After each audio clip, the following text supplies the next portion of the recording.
Hello, I'm Jane Harris. I'm a retired genealogist and also a one-place studies person.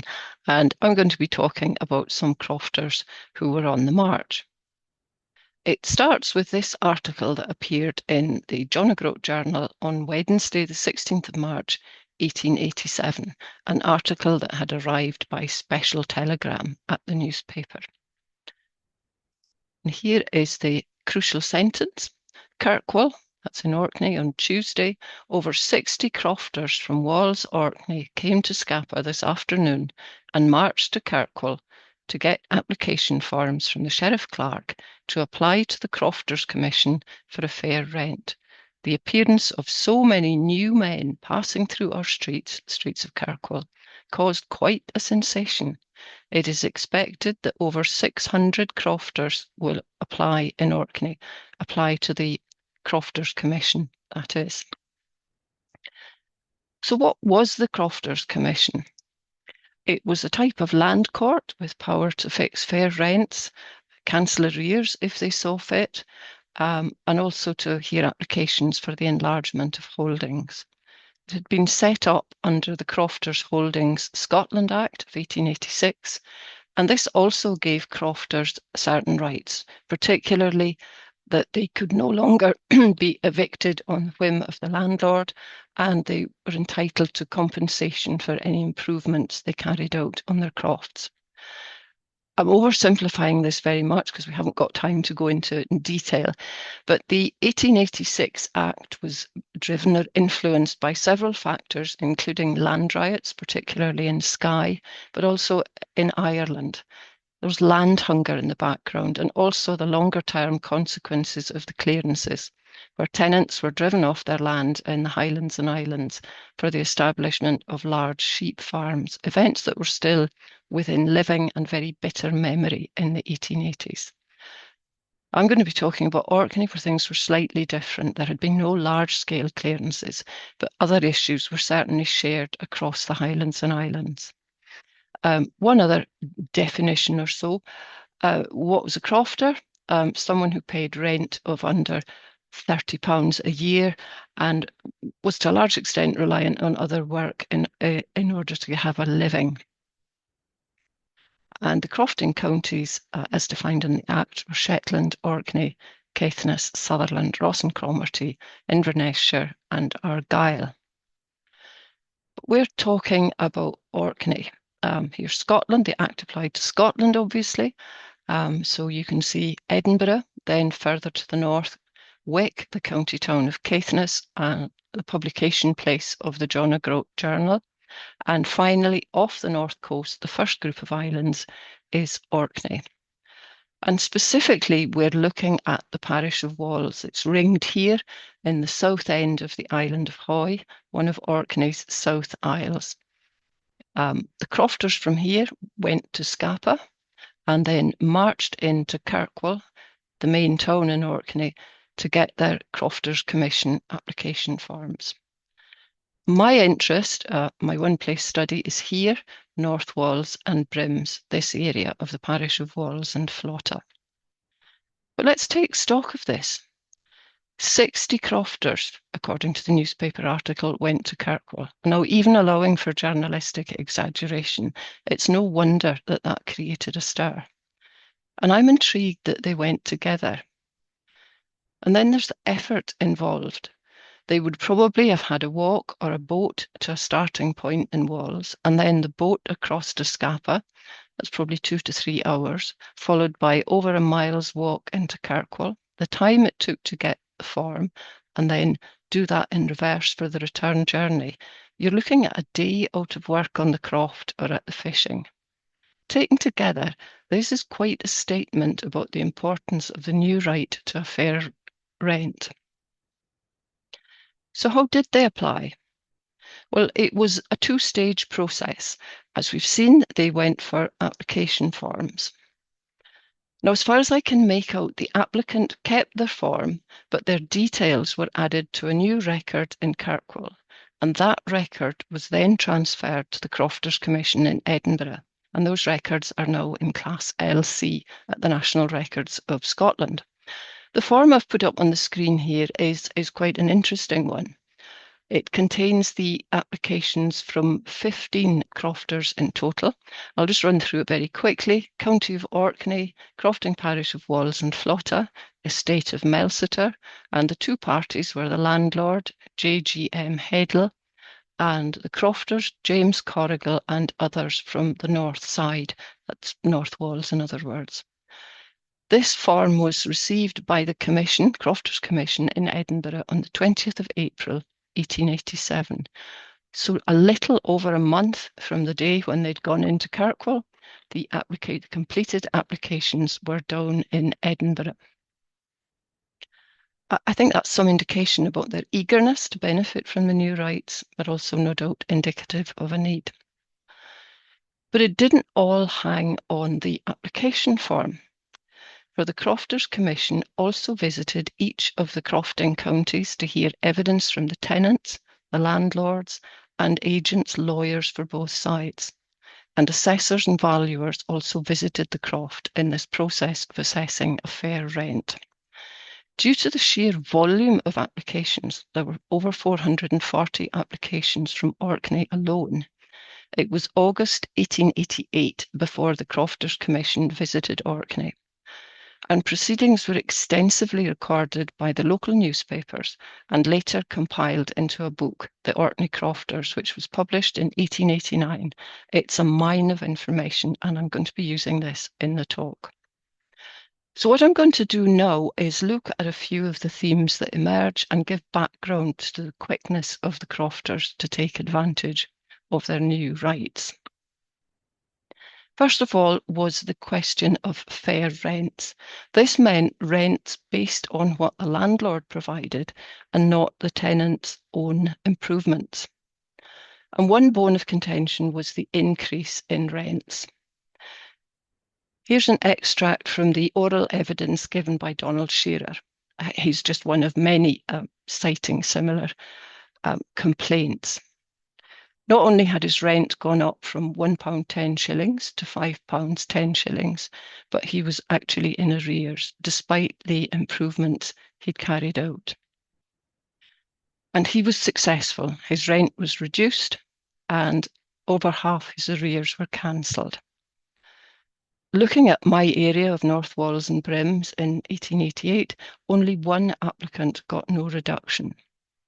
And across Orkney as a whole, applications resulted in an overall 30% reduction in rents and the cancellation of 44% of arrears. And I'll just show you Donald Shearer's rent book, amount owed and payments, and you'll see here, cancelled by the Crofters Commission, £2, 12 shillings and twopence. That must have been a big thing for the Shearer family. Another issue was the loss of land. Now, North Walls and Brims didn't suffer clearances like the Highlands, although there was some moving around of tenants. But changes in the way land was held made an impact. This is an application, the oral evidence from Alexander Johnston in the Brims area. And his chief complaint here is, I was deprived of the common grazing like the others. That means like the others in Brims. It wasn't particularly an issue elsewhere in North Walls, but this was significant for him. His croft was tiny. He had 3 acres. And not to be able to graze your cattle elsewhere was a major loss. He was also a fisherman, and you'll note that on this small croft, there were the 2 houses. There was Alexander, he was a young man at the time, only 24, and in the other was his mother, his sister, and 4 children. He got a reduction, £3 down to 2 shillings, £2, 10 shillings. That's their annual rent.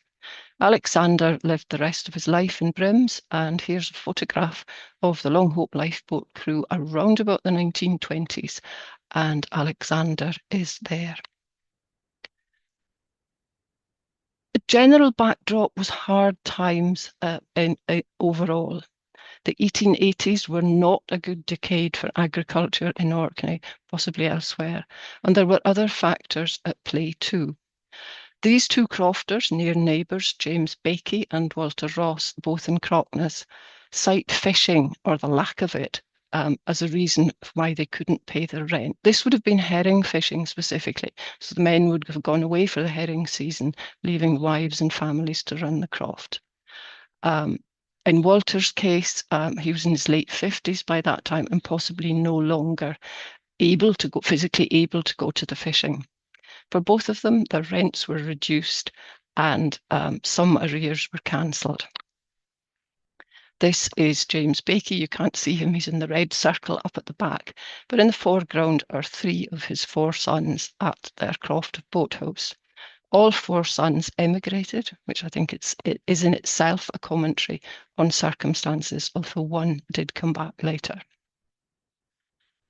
The other issue I spoke about at the start was the crofters' right to compensation for improvements. I'm going to take this from the forms.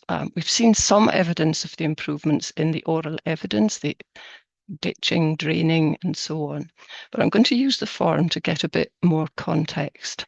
And this is from the form I showed at the start, the one with the applications from 15 crofters. The forms contain the key facts as you'd expect: name, what was the rent, are there arrears, what was the acreage, is there any common pasture? But they also looked at the extent of improvements by the tenant and what had been the landlord's contribution.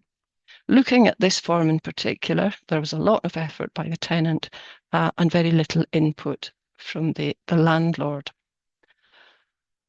Here's our summary. On the left-hand side, improvements by the crofters, and these are what are known as unexhausted improvements, so improvements that were of lasting benefit, not just temporary. And you can see there's quite a lot there. And on the right, the contribution by the landlord. So only in 2 out of these 5 cases had he contributed anything. In both cases, it was wood or other materials for the roof. Across these 15 applications, only a third of them, 5 cases, was there a landlord contribution. If we look in a bit more detail at what they'd done, so the first one is Walter Ross, the man we've just looked at, who could no longer go to the fishing. Applicant has reclaimed about 4.5 acres from rough heather ground and erected a new dwelling house and byre. He has also put in about 20 chains of ditches. A chain is about just over 20 metres, so what he's done is coming on for a half a kilometre of ditches. Below him there is Donald Shearer, again reclaiming land, erecting the house on the holding. And the last one at the bottom, Henry Thompson. Applicant has reclaimed all his arable land and erected all the homes on the holding. He has also put in about 20 chains of ditches to drain the land. I think these are interesting as well as a history of the area, because these quite strongly suggest that the land where they were living had not been cultivated or inhabited before, or certainly not recently. Compensation for improvements, they didn't want those improvements to push up their rent, but they did want compensation when the time came for them to leave the croft, sorry. I'm going to indulge myself here now a bit. A little bit more on Henry Thompson. These forms, the evidence, both oral and written, is valuable for local history, for history of place, but it's also valuable for family history. Now, Henry Thompson was the younger brother of my great-great-grandmother, Anne. He didn't appear to give evidence at the hearings himself, but his son-in-law, John Wilson, did. There's the usual kind of information, the stock on the croft, but the critical thing for me here is the applicant and his predecessors have been in occupancy since 1808, and the present tenant has been there all his life. To me, that is a very valuable little bit of family history. But I'm running out of time. This is only the beginning.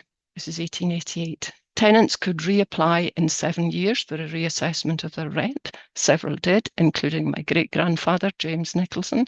He applied 4 times in total and was successful 3 times.